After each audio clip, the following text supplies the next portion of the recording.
여소야대 20대 국회 개원을 앞두고 여야 관계가 심상치 않습니다. 경기 안양 동안갑에서 육선고지에 오른 더불어민주당 이석현 국회부의장 모시고 관련 정치권 연안 이야기 나눠보겠습니다. 부의장님 어서 오십시오. 네, 반갑습니다. 어제가 노무현 전 대통령의 7주기 추도식이 있었는데 다녀오셨죠? 예, 봉화마을에 다녀왔어요. 예. 여러 가지 저희들이 궁금한 게 많이 있는데요. 질문들을 몇 가지를 좀 준비를 해봤습니다. 첫 번째 질문 한번 볼까요? 예. 노무현 전 대통령 7주기 사실 어제 여러 소란도 좀 있었고 또 전체적으로 차분하게 진행됐다라는 평가가 많은데 올해 7주기 소감 어떻게 갖고 계십니까? 예, 벌써 7년이나 됐는데 그 사이에 그 노 대통령께서 말씀하시던 사람답게 사는 세상, 그걸 위해서 우리가 한 일이 너무 없구나 이렇게 스스로 자괴감이 들었습니다. 우리가 나라의 정의를 세우고 또 사람이 사람 대접받는 그런 세상을 만들기 위해서 좀 더 노력을 해야 되겠다는 그런 또 결심을 했고요. 예, 사실 작년보다는 좀 분위기가 전반적으로 좀 차분했던 것 같은데 그럼에도 불구하고 문재인 전 대표 또 안철수 대표를 영접하는 모습은 좀 달랐다라는 언론들의 평가가 많습니다. 어떻게 인식하고 계십니까? 네, 그분은 이제 그 안철수 대표한테 누가 뭐라고 좀 고함 좀 지른 그 실태 뉴스에 나왔더군요. 아마 이제 그 많은 분들 중에서 또 그런 분도 계셨다 이런 정도로 이렇게 받아들이지.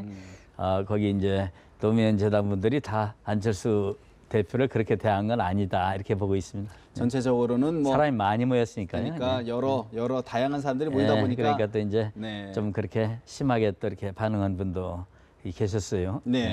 여러 사람이 그런 건 아니었던 것 같습니다. 크게 볼 일은 아니다. 그렇습니다. 그렇게 봅니다. 두 번째 질문 한번 저희가 드려볼 준비를 했는데요. 좀 보시겠습니다. 두 번째 질문. 상시청문회법. 사실 지금 국회의 현안 20대, 19대에서 20대로 넘어가는 현안인데 20대 국회에서 첫 거부권 행사 가능성이 나오고 있는데 어떻게 보십니까? 참 우려스럽습니다. 사실은 이제 협치가 잘 되려면은 그럼 여권과 야권이 서로 이해하고 또 양보하는 그런 분위기 조성이 돼야 되거든요. 그런데 이제 국회에서 그 정상적인 절차를 밟아서 그 상시청문회법이라고는 그런 국회법 개정안이 통과됐잖아요. 법사위원회에서도 여야가 다 논의해서 처리가 된 거고, 그래서 이제 본회의장에서도 그래서 이제 통과가 제대로 된 건데 합의로 통과가 된 거죠. 통과된 건데 그걸 이제 청와대에서 거부권 행사를 하면은 큰 우리 정치 발전에 크게 또 그게 문제거리가 될 수 있다는 생각을 해요. 그리고 이제 하나 좀 우리 국민께도 말씀드리고 싶은 게 실은 이게 하늘에서 뚝 떨어진 법은 아니고 현행 법으로도 상임위에서 그 다수결로 여야 의원들이 협의해서 다수결로 그 청문회를 언제라도 열 수 있어요. 그런데 그것을 좀 더 폭넓게 구체화, 그리고 이제 그 주제의 범위도 좀 그 상임위에 국한해서 할 수 있게 해놓고 그런 정도거든요. 그런데 미국에서도 청문회를 자주 하는 모습을 우리가 보지 않습니까? 그렇죠. 미국은 상임위 속에 한 소위원회들이 또 중심이 돼서 소위원회가 여는 청문회가 많습니다.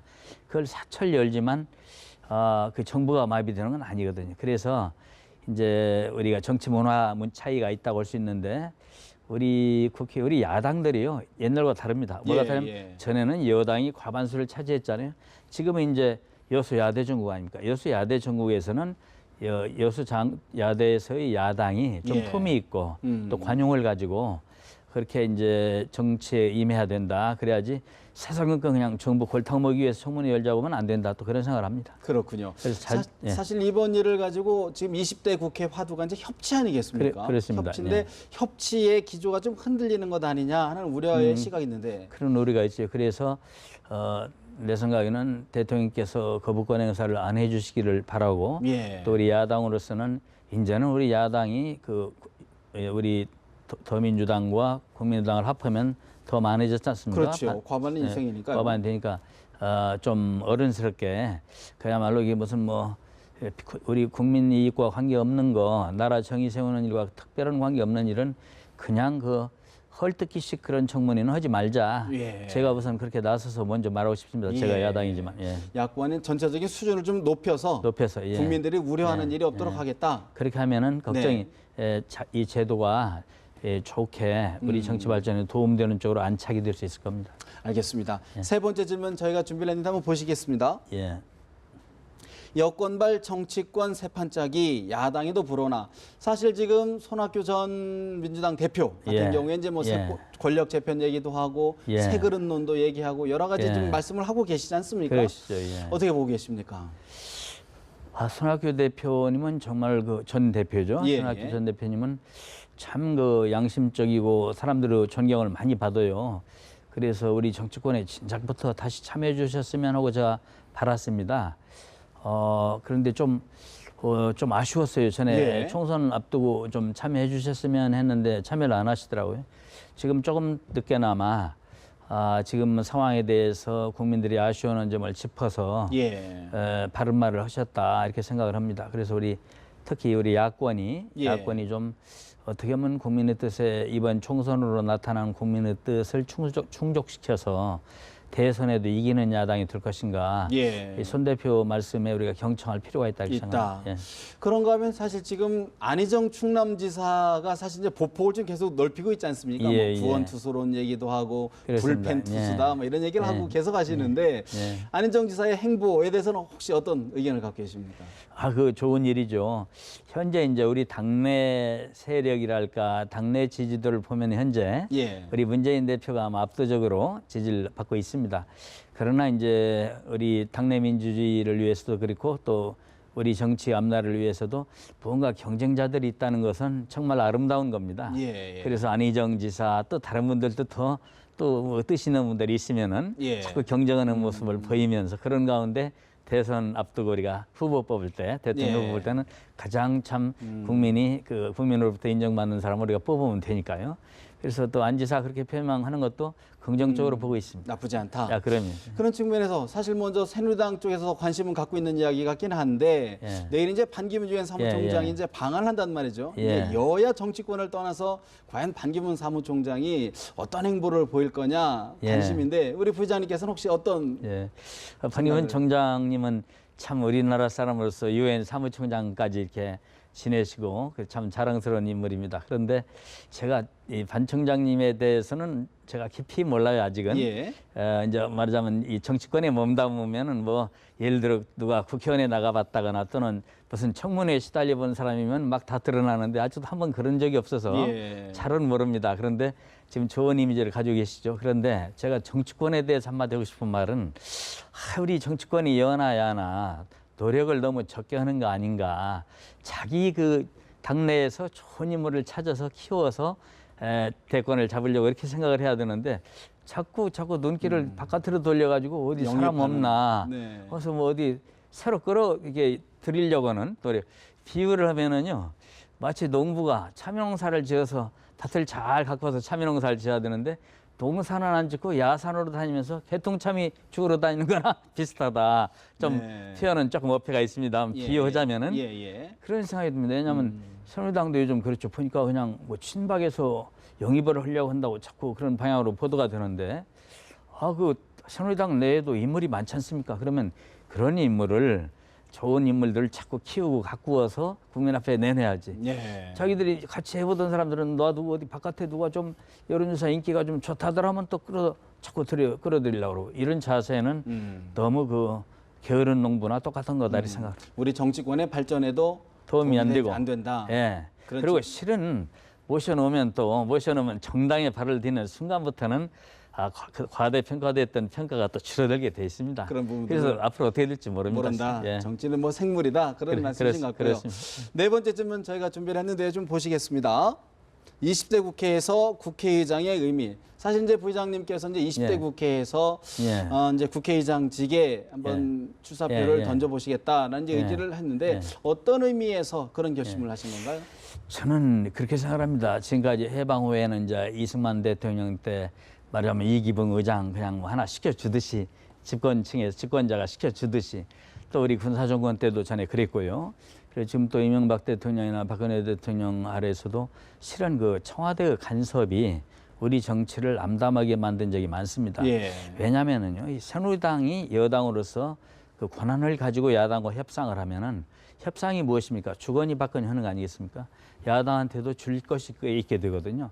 그런데 이제 너무 막 그 청와대에서 간섭을 하다 보면 새누리당이 우리하고만 얘기하는 게 아니라 자꾸 위를 바라보게 되니까 그러니까 당연히 양보할 수 있는 것도 양보를 못하게 되는 거고 어느 법은 손대면 안 된다 이렇게 되고 심지어 지난번에 공천 때는 유승민 의원에 대해서 공천에 개입한 거 아니냐는 의혹이 제기될 정도로 그런 우리 정치 상황에서는 안 됩니다. 우리 진정한 의회민주주의가 이렇게 앞으로 이 꽃피려면은 외부로부터의 간섭을 차단해 줘야 된다. 바람막이 할 수 있는. 바람막이를 제가 사실은 그 일에는 이제 우리 당내 거론되는 다른 후보들도 훌륭하시지만은 그런 점에는 걸맞다 이렇게 생각을 해요. 말하자면 제가 전에 이명박 대통령 계실 적에는 제가 그냥 직원 그냥 우리 야당식으로 말하면 그냥 뭐라고 하나 저격수 노릇도 막 해서 다른 말 많이 했지 않습니까? 용기를 가지고 이제 부의장하면서는 여야의 화합에 힘을 써서 오히려 이 면에서 대화를 할 수 있도록 분위기를 만드는데 힘을 썼고요. 그런데 앞으로도 국회의장은 이 외부로부터 간섭을 차단하는 게 제일 중요하고 또 하나는 뭐냐면 당내 국회에 있는 여러 여야 당을 잘 화합할 수 있도록 대화할 수 있도록 분위기를 이끌어주는 거. 제가 그런 일에는 예전에 필리버스터를 했지 않습니까? 필리버스터 사유 볼 때 국민한테 이미 평가가 났습니다. 그 SNS에서 최근에 참 김광진 현 의원이죠. 의원이 그 30살 누가 국회의장 감을 적당하냐 하니까 제가 다리 거론되시는 분들 지금 뭐 우리 문희상 선배님, 정세균 의원님, 뭐 박병수 의원님 등등을 다 합한 것보다도 훨씬 많은 59%가 5,600명이 투표했는데 제가 국회의장으로 좋다고 했더라고요. 왜 그랬냐면 필리버스터 때 제가 이미 그런 화합 리더십 그리고 또 의사진행을 방해하는 데 대해서는 단호하게 대처해서 또 이끌어가는 그런 리더십을 보여줬기 때문에 이미 그걸 인정받은 거다 생각합니다. 그런 측면에서 스스로 이제 무계파, 합리적인 중도, 또 당론이나 특정 계파를 초월하는 어떤 리더십을 보이시겠다를 말씀하셨는데 그런 부분들이요. 또 자칫 당내 지금 소속도에 있는 더불어민주당과 또 이렇게 갈등이라든가 그럴 소지는 없을까요? 지금요. 그 반대로 제가 부의장이 될 때 아무 계파가 제가 없습니다. 지금까지 6선을 동안 아무 계파도 속한 적이 없는 그런 계파 없는 중도입니다. 그런데 부의장이 될 때도 그래서 됐습니다. 왜냐하면 하도 그때는 당내가 시끄러울 때 있어요. 지금과 달리. 시끄러울 때 제가 호세시 의원들한테 당이 어려울 때 뭔가 화합의 중재자가 될 수 있는 구심점이 필요하지 않느냐. 내가 그런 역할을 하고 싶으니까 나를 좀 뽑아주시오. 해서 주리비주리 의원들이 찍어서 1차에 제가 과반수가 다 나온 겁니다. 1차 투표에. 이번에도 저는 그런 생각을 합니다. 저 같은 사람이 하는 게 맞다. 또 하나는 이런 생각도 합니다. 앞으로 우리 당이 지금 우리 당에는 우리 모두가 친노고 모두가 친 DJ입니다. 그런데 모두 노무현 대통령 존경하고 김대중 대통령 존경합니다. 그런데 이제 국민들께서는 또 이게 친노만 하는 정당 아니냐 이런 평가도 우려도 있거든요. 그래서 나 같은 사람을 중도를 좀 내세워줌으로써 국민들에게 우리 당이 계파가 중요한 데가 아니고 계파 없는 사람도 존중하는 충용하는 그런 당이라는 걸 국민 앞에 보여주면은 대선 전술약적으로 보더라도 이 중도적인 국민들 또 제가 출신이 호남 사람 아닙니까? 전라북도 익산 사람입니다. 또 호남표도 골고루 얻어올 수가 있는 거 아닐까? 확장성이 있으시다. 확장성이 있다. 왜냐하면 말씀이시네요. 우리 당이 뭐 친노만이 하는 당이 아니다는 걸 친노 범추는 아니어도 종용된다는 걸 국민 앞에 보여주자고 제가 의원들한테 오히려 그렇게 호소하고 있습니다. 근데 지금요 국회의장직에 도전하겠다고 이제 직간접적으로 밝히신 분이 5분이 계시단 말이죠. 맞아요. 근데 이제 국회의장직을 과연 이게 좀 경선으로 하는 이렇게 가면 이제 결국은 추대가 안 된다면 경선으로 가야 되는 것인데 과연 그게 바람직한 것이냐라는 일부 목소리도 있어요. 어떻게 보십니까? 그렇습니다. 어떤 분들은 국회의장은 점잖은 거니까 점잖게 누가 좀 하나로 뽑아주면 좋겠다는데 우리 민주주의 원리에 충실할 필요가 있습니다. 그렇게 해서 이제 또 한 분을 초대할 수 있으면은 제일 좋지만 그러지 않을 때는 경쟁 원리. 우리는 흔히 경쟁이라는 걸 점잖지 않은 걸로 인식을 많이 하는데 그렇지 않습니다. 가장 합리적이고 가장 객관적이고 가장 점잖은 겁니다. 역설적으로.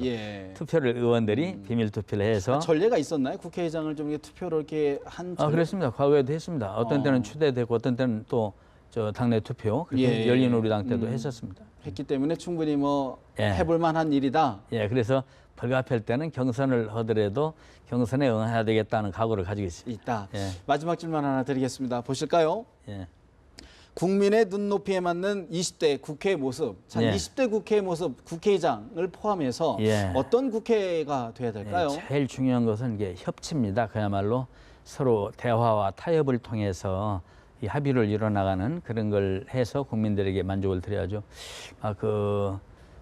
이제 선진화법 때문에 그건 없어졌습니다만 과거에는 몸싸움도 했고 네. 또 근간에는 그 여야 간에 마주 앉는 게 의미가 없을 정도로 마주 앉아서 레코드판 같이 똑같은 말만 틀어놔서 아무 합의에 도달하지 못하는 비생산적인 비능률 국회. 이건 이제 가야 되고요. 예. 이제는 뭐냐면 여야가 마주 앉으면 무엇인가 결론이 있는 그래서 생산적이고 국민을 위해서 도움되는 그런 국회가 돼야 됩니다. 그러려면은 어느 당이나 여당이나 야당이나 예. 좀 양보할 줄 아는 당이 됐으면 좋겠다. 전부 그냥 자기 고집만 부리지 말고 왜냐하면 정치라는 것은 합의에 의해서 이 타협이라는 것은 주는 거 있고 받는 게 있고 그런데 모든 걸 받으려고만 하고 안 주려고 하니까 이 정치가 경색됩니다. 그래서 아까 얘기한 대로 외부에서 간섭 말고 국회 내에서 해결하되 여야가 주고받는 거 양보를 갖다가 미덕으로 알자. 예. 그런 제가 또 그런 일에 있어서 그 화합에 있어서는 어느 정도 제가 또 한 수 할 수 있는 사람이라고 생각해요. 국회의장이 되면 그런 노력을 하려고 합니다. 언제쯤 국회의장 좀 그 윤곽이라고 할까? 어느 정도면 이제 좀 결정이 되나요? 대략? 지금 아직은 이제 국회의장을 우리 당이 예. 다도냐 이 문제를 예. 원내대표들 아직도 협상하고 있어요. 예. 다도면 아마 6월 초쯤에 6월 초에는 6월 초쯤에는 아마 우리 먼저 당내 경선을 하지 않을까 생각합니다. 알겠습니다. 오늘 말씀은 여기까지 들어야 될 것 같습니다. 경기 안양 동안갑에서 육선고제 흐른 더불어민주당 이석현 국회의장과 이야기 나눠봤습니다. 말씀 고맙습니다. 감사합니다. 예.